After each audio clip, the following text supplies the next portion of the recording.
Let's get the latest on this with Ross Clark, who's a columnist for The Spectator, the Daily Telegraph and the Daily Mail. He wrote an article titled "What Was Badenoch Hoping to Achieve with Her Attack on Farage?" And also Ian Bloom, who's a media law consultant, and I'm sure will be being asked lots of questions about the likelihood of legal action in this situation. Good morning to both of you. Ross, coming to you first. I think you and I agree this is kind of backfiring for Badenoch, really. She's just drawn more attention to this issue of Reform UK having more members, allegedly, than the Conservative Party, isn't she? Yes, and also to the shrunken membership of the Conservative Party. I mean, this is a party which back in the 1950s had a membership of 2.8 million.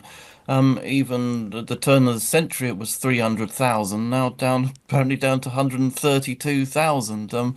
And it's hardly a surprise, really, when you had sort of Cameron's aides going around calling Tory party members swivel-eyed loons and so on. I mean, they have treated their membership with contempt over the years, and the party has shrunk accordingly. And so Nigel Farage seems to be giving people a reason to join the Reform Party. They feel as if they're on a mission to change Britain. Nobody seems to, or very few people seem to feel the same about the Conservatives at the moment. And this row just brings attention to that.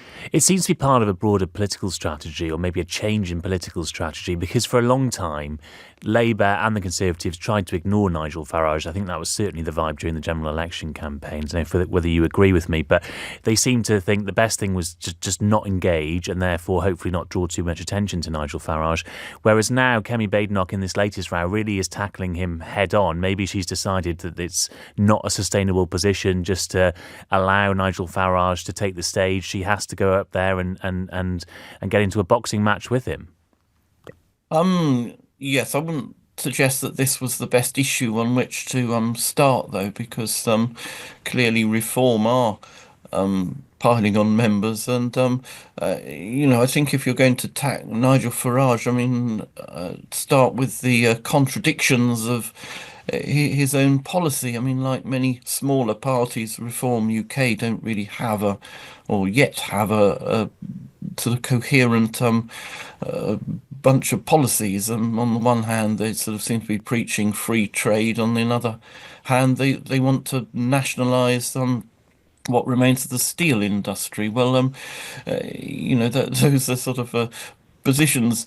Would Reform UK be a low tax party? Well, not if you look at its spending plans in the manifesto for the election back in the summer would point to it would turn out to be a very high tax party. So, there's plenty to attack in Reform UK, but Kemi Badenoch has not yet hit upon any sort of effective way of attacking it. Coming to you as well, Ian, on this issue of whether or not Nigel Farage has a legal case here against Kemi Badenoch.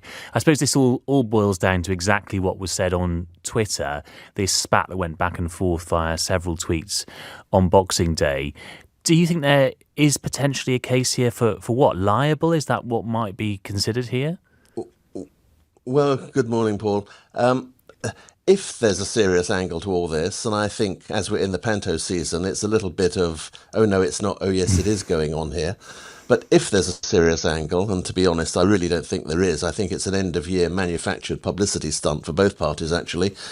It's whether either of them has libelled the other by inferring, either in their tweets or elsewhere, that the other's a liar. Now, neither used that word itself, which can be defamatory if someone's accused of lying and can show they weren't lying. Here, since Nigel Farage said they've got over 132,000 members and Reform's methodology for counting is beyond reproach, Reform, therefore, is a bigger party than the Tories, who have fewer members when Kemi Badenoch was elected leader 2 months ago. Now, disputing the accuracy of that figure and saying it's fake isn't necessarily of itself defamatory, adding that Farage didn't understand the digital age isn't either. But since Heath said that effectively amounts to an accusation of dishonesty, he'll be taking legal advice. Interesting to hear from Ian there that the bar really for libel is quite high here. You do have to call someone a liar. I mean, the Conservatives are branding him fake Farage, which, is insinuating that he's in some way not the man he pretends to be, which suggests some sort of dishonesty. But I suppose, in a court of law, maybe it's not quite enough to get it across the line.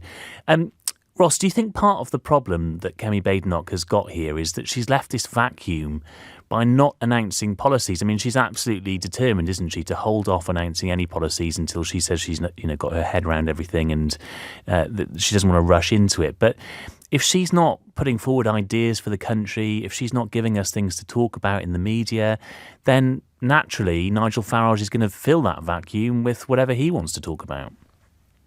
I think she's right not to come up with a sort of full manifesto 4.5 years before the next election. It would obviously be overtaken by events. You've got to come up with a set of policies which take into account how much money Labour has spent, what legislation they've passed during the Parliament and so on. But you've got to get some message across. And I think the problem for Kemi Badenoch and the Conservatives at the moment is there really seems to be no message at all. And that's sort of rather worrying. I think she's got to sort of pick on some area and really drive home where the Tories stand on that. And but I do think this, going back to the sort of legal aspects, it would be a very, very grim development if political parties, leaders started trying to sue each other every time one accuses another of telling a porky. Our political system relies on a certain amount of frankness in debate, and if we're going to have the courts involved every time, we're not sort of going to get very far. So I do hope Farage and Reform UK pull back on that and stop sort of issuing political threats, and we get back to the general fisticuffs of politics without the legal threats. And on that point, we've got Ian back now.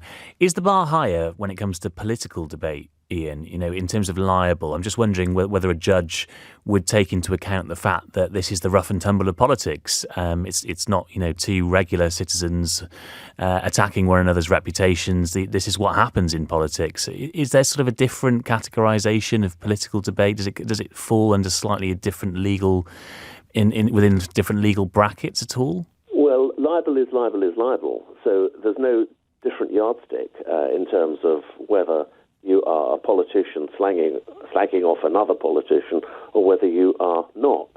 But I think the point is really that if you go into public life, you accept that you've got to develop a pretty thick skin, since abuse and accusations of dishonesty, deception, not being straight with the British people and so on, and the daily insults levelled at them. And as has been said, if every time one politician accuses the other of saying something that they claim to be untrue, the courts will be clogged up even more than they are now. So although there's only one standard, it's incredibly unlikely that this will develop into a full-scale defamation battle, because as we saw with the Agatha Christie saga a couple of years ago, it can be vastly expensive, vastly entertaining, but it takes 2 years to get to the High Court for a full trial. And given the claims that Nigel Farage has made in his political life, for example, about the various benefits of Brexit, does he really think that his reputation could survive forensic cross-examination by experts in a court for 2 or 3 days?